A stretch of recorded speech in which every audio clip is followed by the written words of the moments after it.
Pulivendula ZPTC ఎన్నికల్లో వైఎస్ఆర్సీపీ కోవట్లే జగన్మోహన్ రెడ్డిని ముంచేశారు అనేటువంటి వార్తలు వస్తున్న నేపథ్యంలో ఇంతకీ ఆ కోవట్లు ఎవరు, ఆ కోవట్లు జగన్మోహన్ రెడ్డిని ఎలా ముంచేశారు అనే దాని మీద మనం పూర్తి స్థాయిలో విశ్లేషణ చేసుకుందాం. ప్రస్తుతం మనతో పాటున్నారు ప్రముఖ రాజకీయ విశ్లేషకులు కృష్ణకుమారి గారు. వారితో మాట్లాడదాం. మేడం నమస్తే. మేడం నమస్తే. పులివెందుల్లో వైఎస్ఆర్ కాంగ్రెస్ పార్టీ కోవట్లే జగన్మోహన్ రెడ్డిని ముంచేశారు అనేటువంటి వార్తలు వస్తూ ఉన్నాయి. అసలు ఇంతకీ ఆ కోవట్లే ఎవరు, వారు జగన్మోహన్ రెడ్డి ఎలా ముంచేశారు అంటే ఏం చెప్తారు మేడం? ఆల్రెడీ మనం మొన్ననే అనుకున్నాం పులివెందుల్లో గెలవటం కష్టం అని. ఎందుకు అనుకున్నాం? వాళ్ళకున్న విశేషమైన అధికారాలను అడ్డం పెట్టుకుని ఏ పార్టీ అధికారంలో ఉన్నప్పటికీ కూడా మొన్నటి వరకు వాళ్ళు ఒక రకమైన హవా కొనసాగింది. ఎవరికి? కాంగ్రెస్ పార్టీకి, ఆ తర్వాత వైసీపీ పార్టీకి. అంటే ఇది సాధ్యం ఎలా అయ్యింది, ఏ పార్టీ ఉన్నా ఎలా కుదిరింది అంటే అక్కడ కొంత వైఎస్ ఫ్యామిలీకి ఉన్న పాత తరం నుంచి, పాతకాలం నుంచి, వైఎస్ రాజారెడ్డి దగ్గర నుంచి భయం అనండి, భక్తి అనివ్వండి, ఏదైనా కానివ్వండి, వాళ్ళకి ఒక ఇంటిగ్రిటీ అయితే ఉంది. అక్కడ ఒక కన్సాలిడేట్ అయ్యే శక్తులు వాళ్ళకు ఉన్నాయి ఆ ఏరియాలో. అయితే ఆ తర్వాత వైఎస్ రాజశేఖర్ రెడ్డి గారి కంటే కూడా కాస్త విభిన్నంగా సౌమ్యుడిగా పేరుపడ్డ వివేకానంద రెడ్డి గారికి అక్కడ చాలా చాలా మంచి పేరుంది. ఎంత మంచి పేరు ఉందంటే ఆయన దగ్గరికి ఎవరన్నా వచ్చి పలానా పని అని అడిగితే ఆయన ఫోన్ చేసి వాళ్ళు చేస్తారులే పోండి అని కాకుండా ఆయన దగ్గరుండి తీసుకెళ్ళి ఆఫీసుకు తీసుకెళ్ళి ఆ పని చేయించి కానీ ఆయన నిద్రపోయేవాడు కాదంట. ఆయనకు ఆ పేరు ఉంది పులివెందుల్లో. ఆయన చనిపోయినప్పుడు కూడా చాలామంది బాధపడింది ఇది. ఆయన అధికారంలో ఉన్నా అధికారంలో లేకపోయినా, వీడు మన పార్టీ వాడా వేరే పార్టీ వాడా అని కాకపోయినా, ఏది అసలు మనకి ఉపయోగపడతారా ఉపయోగపడరా ఏమీ లేదు.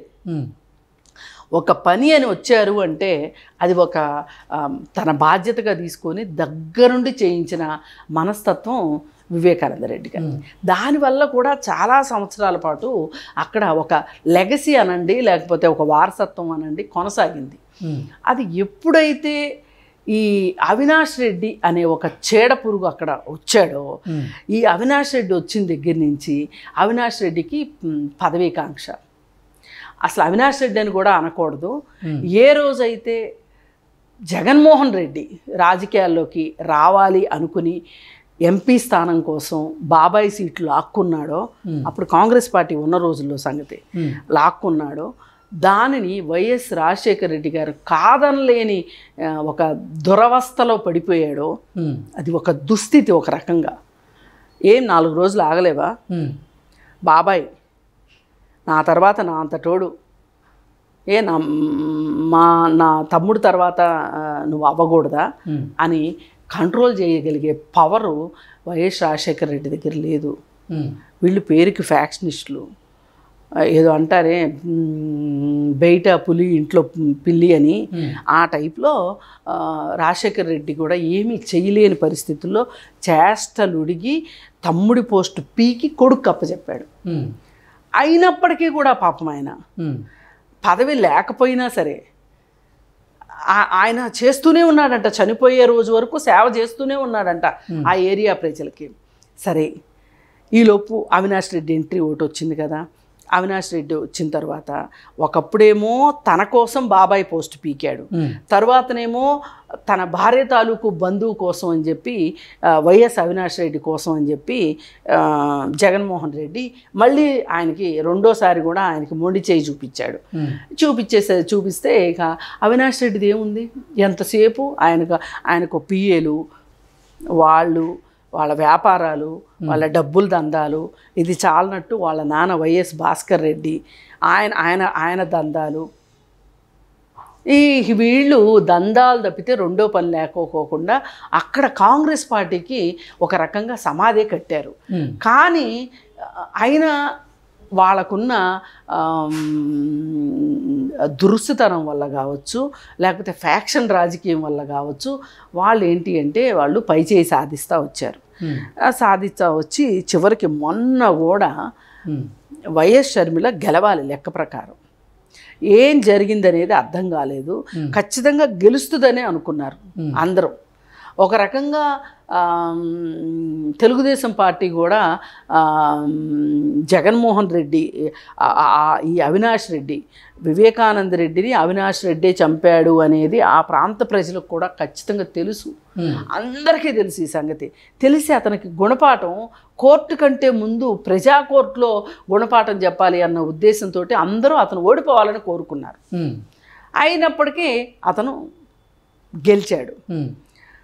ఇప్పుడు చూస్తే సీను ఎవరికి వాళ్ళు వీళ్ళు 30 ఏళ్ళు అని చెప్పి ఒక పాట పాడి అందరినీ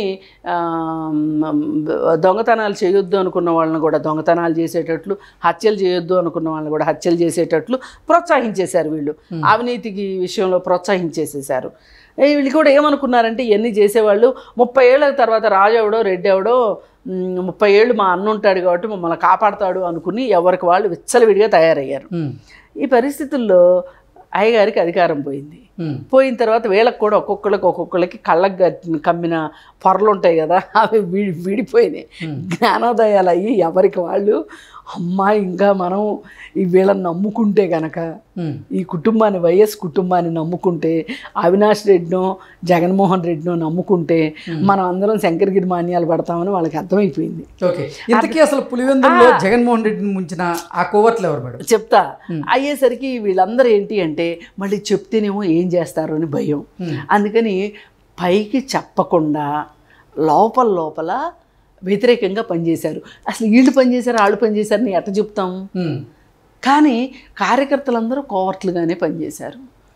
లేకపోతే ఇప్పుడు అక్కడంతా ఏంటంటే ఒక మాట అనుకుని కూడబలుక్కుని మూకమ్ముడిగా కోవర్ట్లుగా పనిచేసిన పరిస్థితి అక్కడ.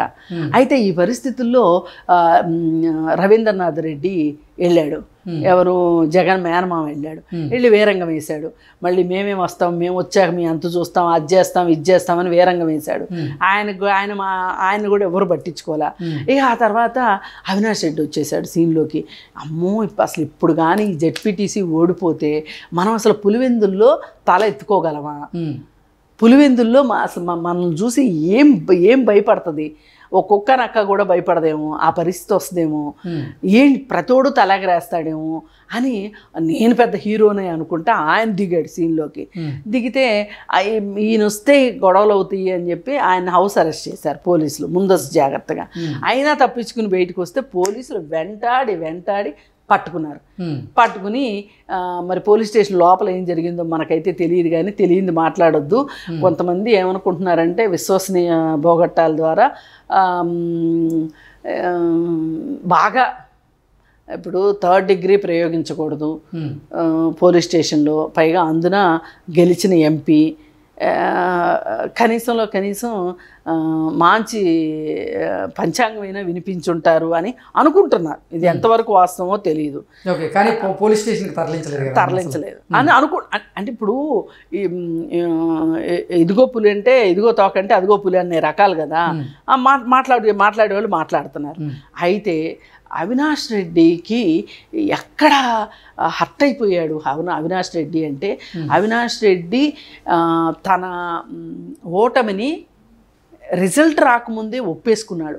ఏది ఏమైనప్పటికీ అవినాష్ రెడ్డి కూడా అర్థమైపోయింది, మన చెయ్యి దాటిపోయింది, ఎవరి చేతుల్లోకి వెళ్ళిపోయింది వ్యవహారం. మనం ఎవరెవరినైతే కంట్రోల్ చేస్తున్నామనే భ్రమలో ఎన్ని రోజులు ఉన్నామో వాళ్ళందరూ మన కంట్రోల్లో లేరు, మన చెప్పిన మాట వినేలాగా లేరు, మనం గెలవటం అసాధ్యము అని చెప్పి కాడి కింద పడేసేసాడు. అసలు ఆఖరికి దింపుడు కళ్ళెం ఆశ కూడా లేదు ఎవరి దగ్గర, అవినాష్ రెడ్డి దగ్గర. ఇంకా కోవర్ట్లు ఎవరు అంటే ఎంతమంది పేర్లని చెప్తాం? అందుకని ఒక రకంగా పులివెందుల్లో వైఎస్ ఫ్యామిలీ యొక్క శకం ముగిసిందనే చెప్పొచ్చు. Okay, thank you so much. Thank you.